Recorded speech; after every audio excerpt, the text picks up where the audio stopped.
We have come to the end of the first day of questioning of Mike Dell, the former Detective Chief Inspector of the Special Demonstration Squad between 2001 and 2005. He's been questioned extensively over the last hour or so on the investigation by himself and HN53 into the dubious activities of James Thompson and the timeline around his understanding and knowledge of not just the unauthorized travel and the misuse of his documents, but also the fact that he'd sold the identity of a dead child, Kevin Crossland, and was deceiving two women into sexual relationships. I'm joined by Evelyn Lovers, the Undercover Research Group, and Emily Apple from the Campaign Opposing Police Surveillance. What have you made of what we've had to hear? What shall I say? Well, he's digging his into a hole and just going around in circles, making that hole deeper and deeper. He's telling so many lies that he can't keep track of them anymore. He claims that when he found out that Thompson had traveled to Indonesia without permission a few days after 9/11, when all flights were on hold and no traveling, or as little travel as possible was done. When he found out that he had gone there, he then thought it was time to warn the team about not having sexual relationships, while he claimed that he only learned about the sexual relationship of Thompson weeks or months later. Nearly a year later. So that really doesn't add up. Mitching intervened again, saying like, okay, so you told the team not to have sexual relationships, and then Carlos Sorecki came to you and confessed he was having a relationship with a non-activist, but that was about to be wound up. And then a few weeks later, Carla went to Venice with her and with like an officer to cover them. Like, how does that add up? And then he goes like, I'm not quite sure about the date, and might have mixed up things, and so it's like there's so many lies that, or sort of things he claims not to remember, that confronted with the facts in the documents, that is just, he just doesn't have an answer. And also, like, Dell's very proud of Carlo having come forward after his sort of boys listen to Daddy now, that he confessed the relationship. Not only did he go to Venice with her afterwards, but it's not mentioned that Carlo started a third relationship after that. So there's nothing to be proud of. He just went on as he always did. So it's a complete failure, this guy. The management of the team, as we've learned before from other managers, is non-existing. And while we thought this guy had a memory and was talkative this morning, he is talkative, but sort of mixing himself, getting mixed up in his own lies. Yeah, it kind of feels like we started off learning things this morning. We were all quite hopeful, but hopeful us. We're back where we always seem to be. Yeah, and as soon as it gets into the like really difficult questions where they're damned either way in terms of what they say, and their only default response is to lie and lie and lie, and as everyone's saying, it just gets deeper and deeper and deeper. I mean, like this afternoon, it was just full of the most like ridiculous, just like one-off lines that were just completely ridiculous. Like with the trip to Indonesia, he said that he was planning to go with him, but then didn't because of 9/11, and that they believed that he was going to go anyway. But there was no way they could stop him because he booked his own plane ticket, so they couldn't have branch officers at the airport to stop him. And I'm like, okay. So all the times that activists have booked tickets in our names, but we're stopped at the airport, It was so ridiculous. It's just these like most stupid things, like, you know, and that was just one little one, but it was just full of these kind of contradictions and things that just do not make sense. And you know, this is the standard of their intelligence, you know. I mean, he said that he would have gone as cover officer originally because he suspected he was up to some sort of scam. But he says he wouldn't know what he would have done if he'd have gone as cover officer. I mean, you get the impression that these men, you know, they're meant to be detectives. They're meant to be in an investigative unit, and they have no way of keeping a monitor on each other. They don't know what they would do if they found things. I started thinking like, well, we could have got away with so much if that was the standard of what they were doing. Nonsensical. There was a whole section just before the end where he was talking about how he should have favored the women as opposed to James Thompson, and that he would have prosecuted because he had a pathological hatred of Thompson. He really is performatively showing how angry he is, how he feels he was betrayed by this officer who had gone rogue in some way. Yeah, he says, but it was correct. It was right for Colin Black, the more senior person from Special Branch, to not have had Thompson investigated, because serious crime then would have been crawling all over the SDS. Operational security was more important, but it wasn't right. It wasn't right.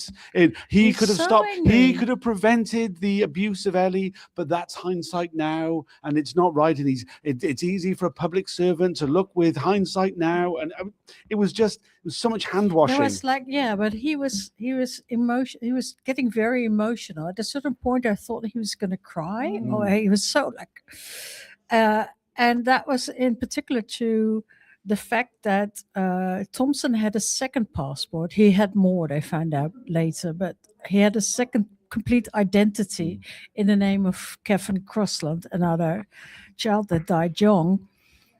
And he was asked about sort of the feelings and the rights of the family, you know, like, and then he went like really like, the family of the child that died, shouldn't they had rights as well, and they should have been thought about. And he acknowledged all of that, and then became very emotional, and we were all like, now he's going to say something.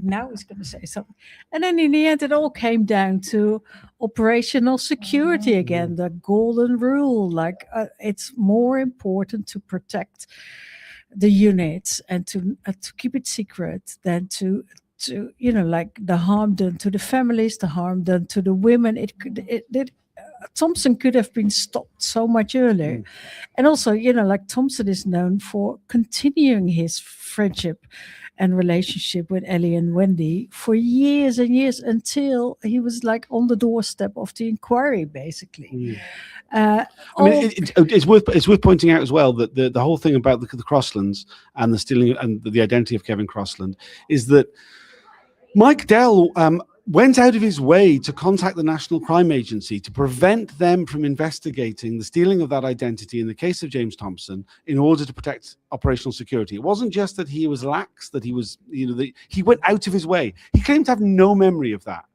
We've seen this selective, more selective than anybody else, lapses of memory. You know, the things presented to him with his name on, of him going, this was like the most important investigator.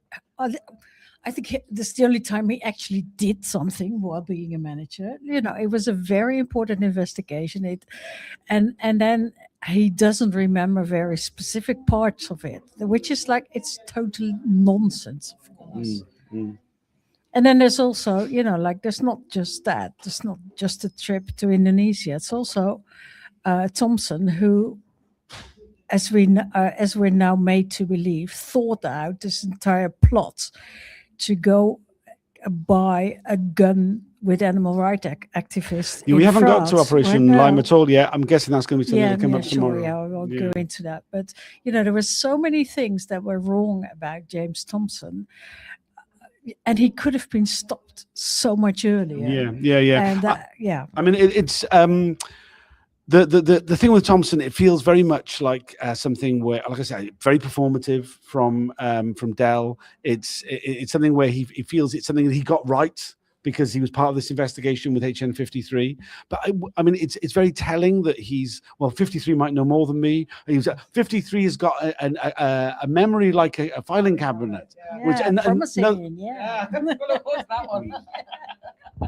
We're going to hear from him like early July. So He's got 2 days. Like, let him be the one with the memory. We hope that every time, and we hope that this morning. And we know, like, okay, 2 more days of this. It's going to be killing.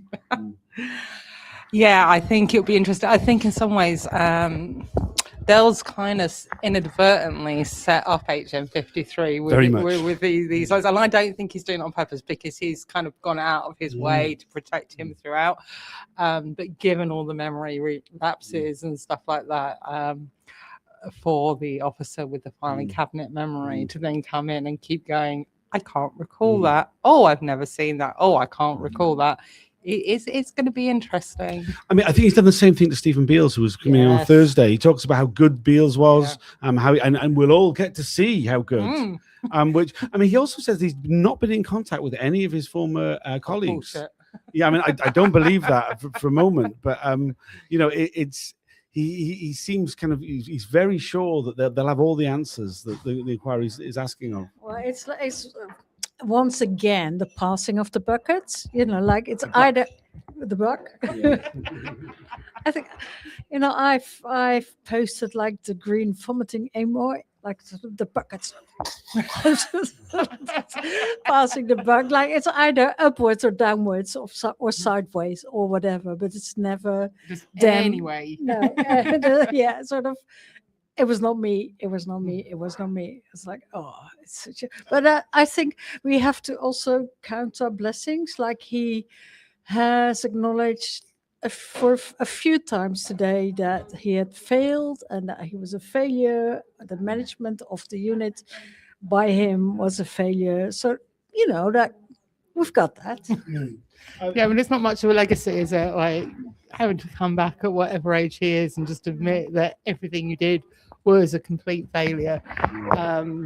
He was a mug, and he was duped. I mean, he was duped. I mean, that's quality we want in intelligence officers. They can be duped so easily.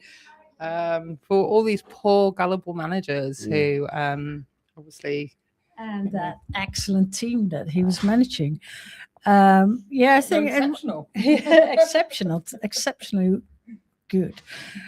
It might be good to repeat what we said earlier today, is the fact that he kept repeating that he thought, when he was asked to take the job, he thought about it for 2 weeks. And that, as you said before, that might indicate that he knew it wasn't simple and he knew that there were problems that he would be faced with. Well, he says that he had no knowledge of Mike Chitty and that he had to Google Mike Chitty 6 weeks ago and he didn't find anything, which I think is a huge failure by the undercover research group. No, that's clearly, not true. that's what he said. No, he didn't know who he was. He had to Google it. Yeah, and he couldn't find anything. No, he didn't say that. He did say that. He did say he couldn't find anything, which is a failure of the undercover research group's website. It's not on our new website yet, but it is. I'm sure it comes up. Well, it might be a failure of his intelligence to Google things correctly as well. There's a long story about Mike Chitty based on what we knew years ago, and that's more than enough. There's a lot more to come from Mike Dell. He'll be here again tomorrow all day. There was initially a suggestion we only have a half day tomorrow. That's not going to be the case. It's a full day tomorrow and a full day on Wednesday before we hear from Stephen Beales on Thursday. Please tune in for that. Is there anything you'd like to add about what we heard from him today? Be interesting to see where the lies go tomorrow and which bits of his memory he decides he can access and which knots he ties himself into over the next 2 days. Yeah. I'm just going to make a request that people please like and share these videos. I normally always end off by kind of saying that, but we have, I mean, for whatever reason, there's been a drop off in viewers. I understand that the managers are not as interesting as the field officers, and there's not as many activists giving evidence in this phase of the hearings. We are coming to the end. This will be the last set of hearings with the SDS. If anybody's got any questions or anything else further they'd like to know, please get in touch. Anything else you'd like to add, Evelyn? No. Okay, thanks for joining us. We'll see you again in the morning. Oh, there was a comment there from Bristol KRS. No one ever wins past the parcel at SDS reunion parties. Yeah. Good one. Very good. Pass the buck. Another one here, Victoria. You're all doing great work. Thank you so much for keeping everyone informed. Thanks for the support. If anybody wants to support any further, you can buy me a coffee at ko-fi.com/Tom B. Fowler. I'm skint. Bye for now.